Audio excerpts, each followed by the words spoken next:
Hey, this is Antonio. Welcome back to my channel. Now, who's ready for some fighting words? In this video, I want to talk about Hyun-mi Choi and why I believe she's the best candidate and runner-up for the winner of Baumgardner versus Mekhaled that will soon be coming up this week, actually. And I wanted to do like a mini breakdown, just so if you are not familiar with Hyun-mi Choi, you would be familiar and you would see why she is the best candidate for whoever is going to win in that fight.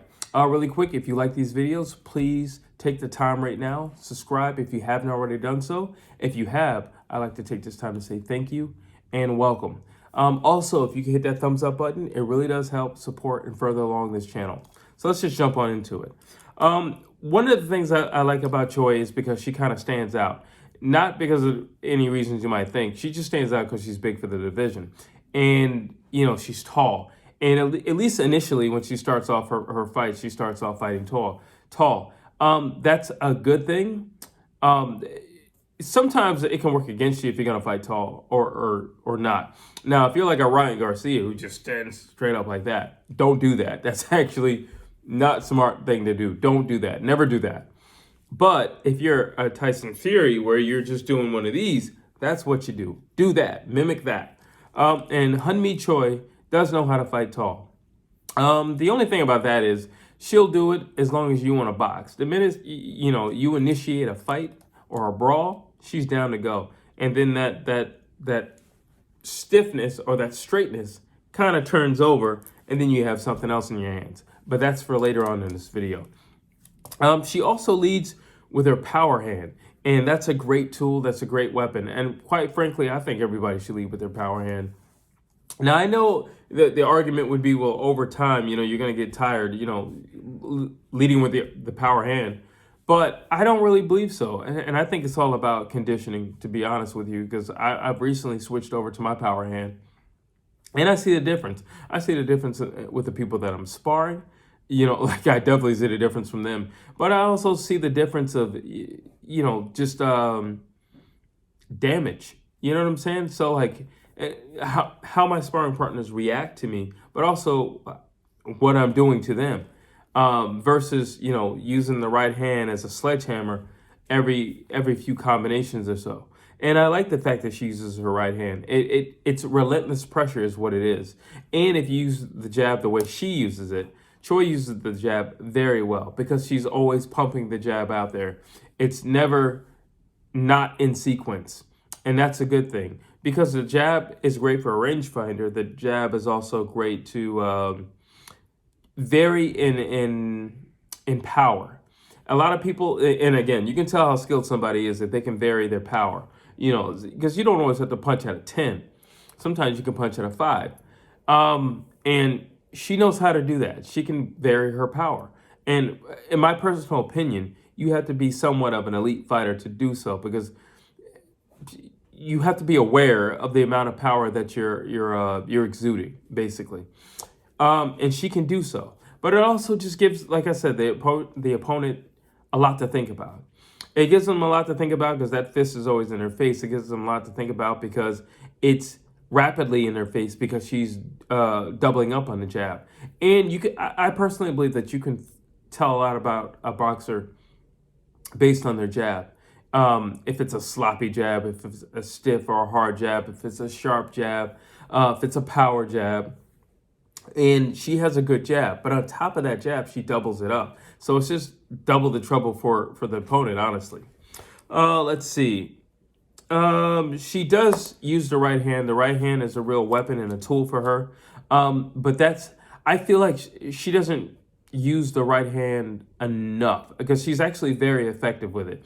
And if there's an early critique on Hyun-mi Choi from me, it's that she will be effective with something but won't necessarily step on the gas with it. And that comes within an awareness like, you know what, that worked really well for me. That served me really well in that last round. I think I'm going to do it again this following round. She'll do it, but I feel like she saves those power shots till the end of the fight, as opposed to, getting warmed up. And I think doubling up on your jab would definitely get you warmed up a lot quicker. She has good footwork.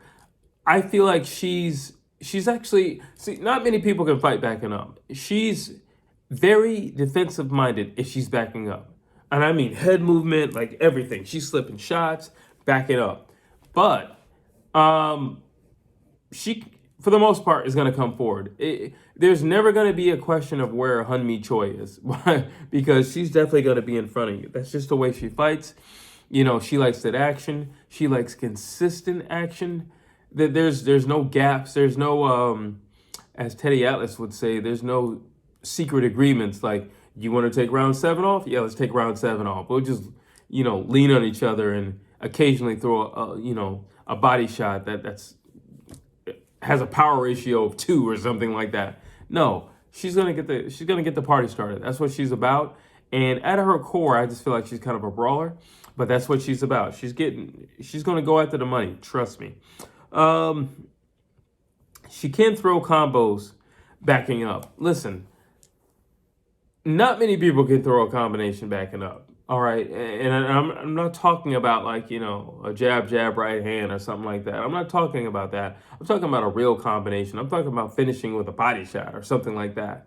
All right, that's what I'm talking about. Like she can do that backing up. So, I mean, it doesn't matter for if she's pursuing the fight or if she's evading the fight, she can still fight.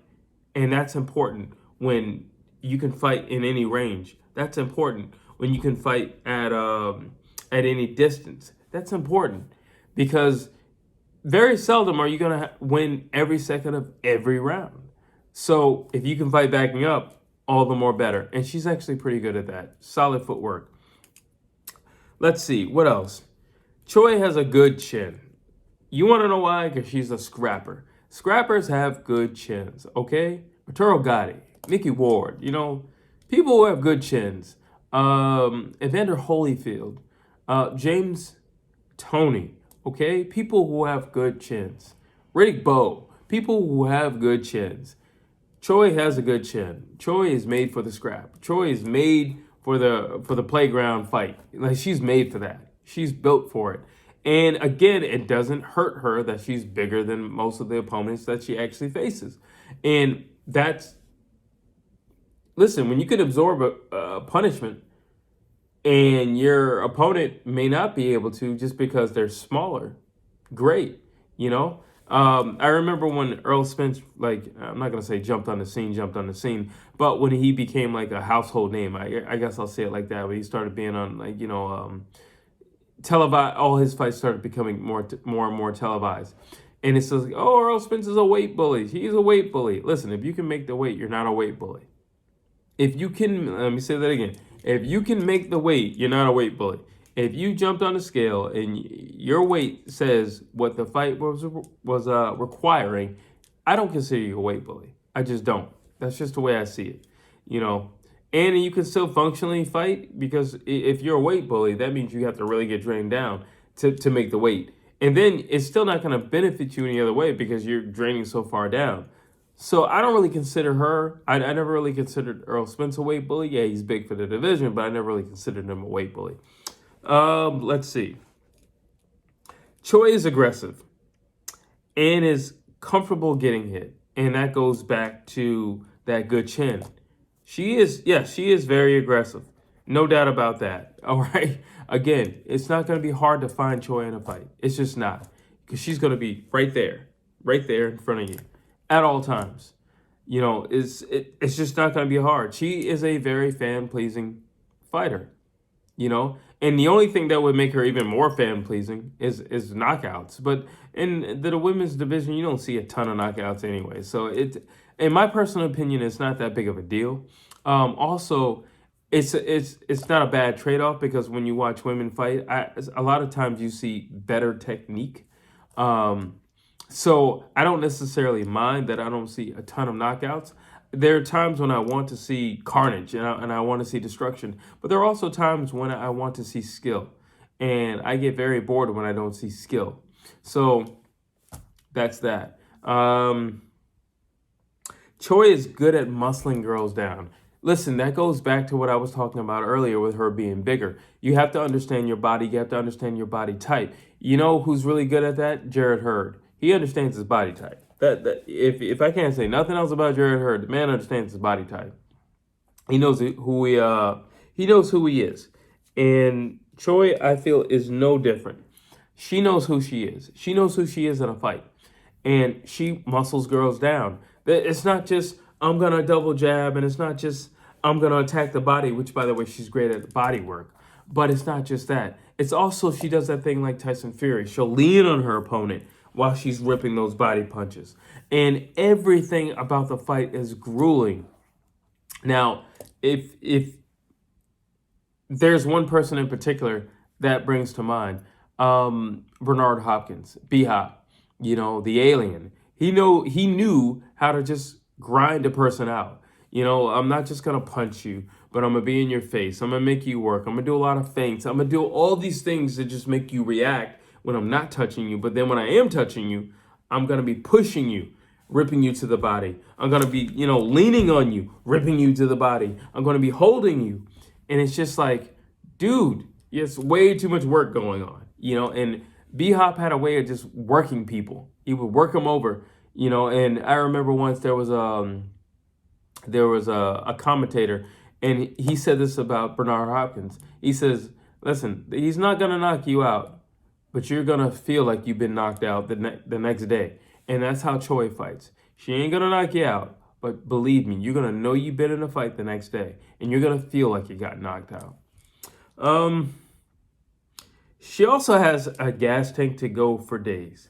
She just has a gas tank, and I think when you fight like that, when you're like a grueling, grinding type of fighter, I think, and it sounds crazy, but I think like a gas tank is like the trade-off for, all right, now you may not have knockout one punch power, but what you do have is the gas tank, and I don't know. It's a question. Let me ask you a question and drop this in the comments. Would you rather have an awesome gas tank and a great chin or knockout power?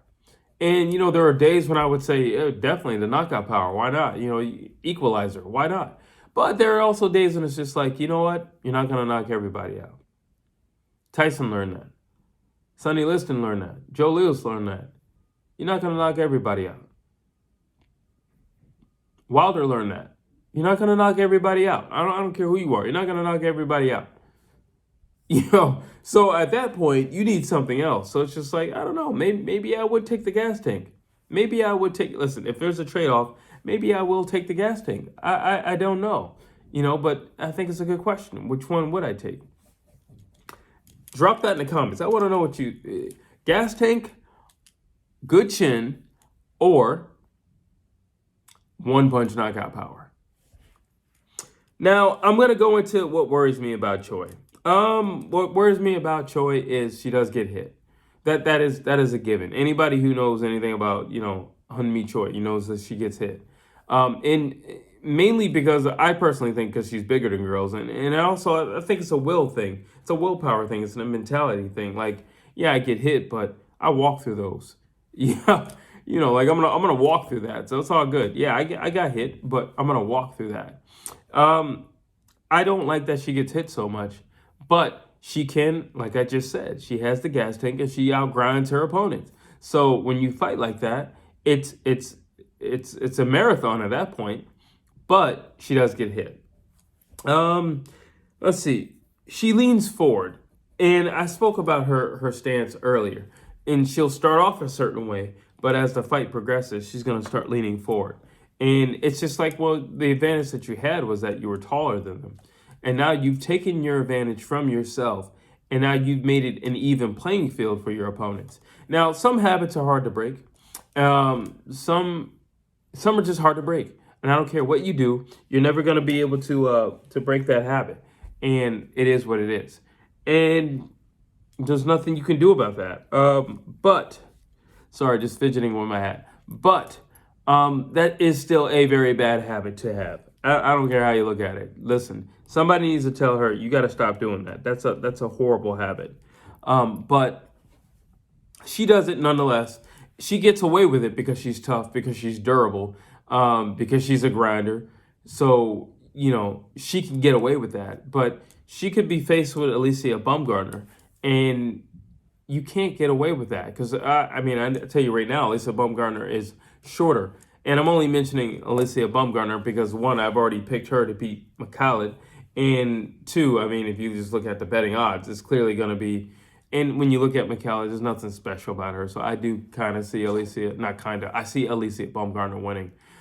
So when I'm making this video, I'm already thinking about Alycia Baumgardner. And I can see that leaning over would be a problem for Hyun-mi Choi. And that would be something to easily exploit for Alycia Baumgardner, who's all about power and speed, darting in and darting back out. I can see that being an issue for her. Let's see, what else? Alycia would have her hands full. Listen, whoever wins that fight, I do believe it's Alycia, so I'm going to stick to Alycia in this video. She would have her hands full. Just because, number one, Alycia doesn't throw a lot of punches. Because she hits hard and her game is speed. She doesn't throw a lot of punches, but she hits with 100%, like 150% every time. But she would have her hands full. Again, because she's bigger. Again, because she'd walk her down. Again, because she's actually pretty good at cutting off the ring as well. Again, because she also has good footwork. But goes back to those two things that I just been talking about for like 5 minutes straight. She's a grinder. She has a great gas tank. That gas tank alone is going to be an issue for a lot of the opponents of Hyun-mi Choi, because it's no joke. And she has a real gas tank. And she's durable. She's tough. She's built for tough. So that's going to be a problem. Choi will not let you rest. That's just not her game. Like, for somebody like Alycia who likes to have a pretty fight, that ain't going to be this fight with Hyun-mi Choi. It's not going to be pretty. It's going to be ugly. There is going to be a cut eye. There's going to be a bloody nose. There's going to be a puffy eye. That's the type of fights that she has. And that's what she brings out of people. So if you get in the ring with her, just know it's not going to be a 1, 2, 3, I'm done and I'm out of here. It's not going to work like that. Let's see. Overall, that's just who I have. I think this would be a fun fight. And again, like I've said it already, but I'll say it again. I am sticking with Alycia Baumgardner. Alycia actually wanted to fight Hyun-mi Choi prior to Mekhaled. I don't know exactly what happened, why the fight couldn't get made. That's neither here nor there. She's already fighting somebody. But I think Hyun-mi Choi would be the perfect person for Alycia Baumgardner to fight next. If you want somebody to step in the ring after the fight and say, well done on your win, congratulations, but I'd like to get it on with you, I would like to see Hyun-mi Choi be that person. I think it'd be a great fight. I think it'd be fan-pleasing. I also think it would bring a whole nation out. That's what I think. Alycia Baumgardner has quite the fan base in the UK, but she is from America. And then you have Hyun-mi Choi, and she has a whole nation behind her as well. So I just think overall, it's a fun marketing fight, but it's also a fan-pleasing fight. And overall, I just think it's a great fight. I think it's a great contrast of styles, and it goes back to that boxer versus puncher. And that's basically it for this breakdown. You drop your thoughts down below. You tell me what you think about Hyun-mi Choi facing Alycia Baumgardner. And I also want to know about, do you believe or would you rather have a great gas tank and a solid chin, or one-punch knockout power? Drop your thoughts down below. I would like to hear what you have to say. And as always, please like, please share, please subscribe to this channel.